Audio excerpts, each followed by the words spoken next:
Jesus told a parable about a vineyard owner who hired workers throughout the whole day.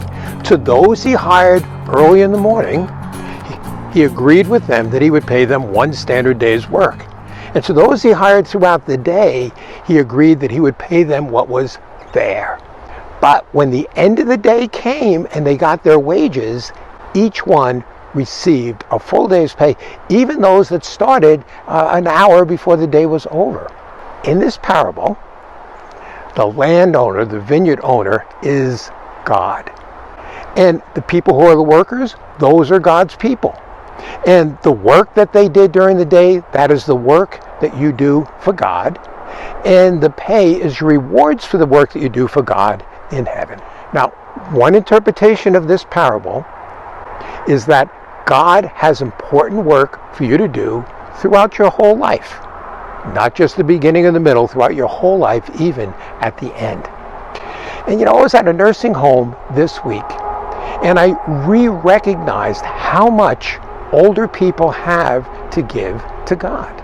So, today's thought is primarily directed at older people, but it has absolute application to everyone, despite what your age is. Now you see, beside having great wisdom that they have acquired over their life, older people have one thing younger people often do not have, and that is time. So I'm going to give you some examples of some really important things that you can do for God, even if you are older. Number one, pray. Pray is important work. Prayer is hard work. Pray for your family. Pray for your loved ones. Pray for those around you and for salvation for them. Get on your church's prayer chain and be part of the prayer for your church. Number two, befriend somebody who needs to be befriended. Number three, spend some time praising and worshiping God. Number four, write a note of encouragement, or several notes, or even 10 notes of encouragement. The next one is like that. Be encouraging to those around you. Volunteer at your church. Ask your pastor what you can do. There is always something that needs to be done. Get involved in a ministry, a food shelf, or a food pantry, or a school.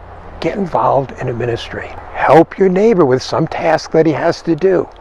Teach or host a Bible study. There is no end of the important things that you can do for God.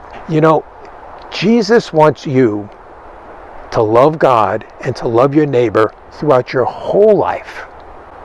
And there is no such thing as retirement in God's economy. Well, here's your assignment. Number one, I want you to remember that you are valuable to God and you are valued by God no matter what your age is. Number two, I want you to ask God, say, God, what can I do for you? And then when he tells you, do it. Well, thank you very much for watching. Have a great rest of your day. Aloha, see you there. And please remember, God has important, fulfilling work for you to do, no matter what your age or your situation. God bless.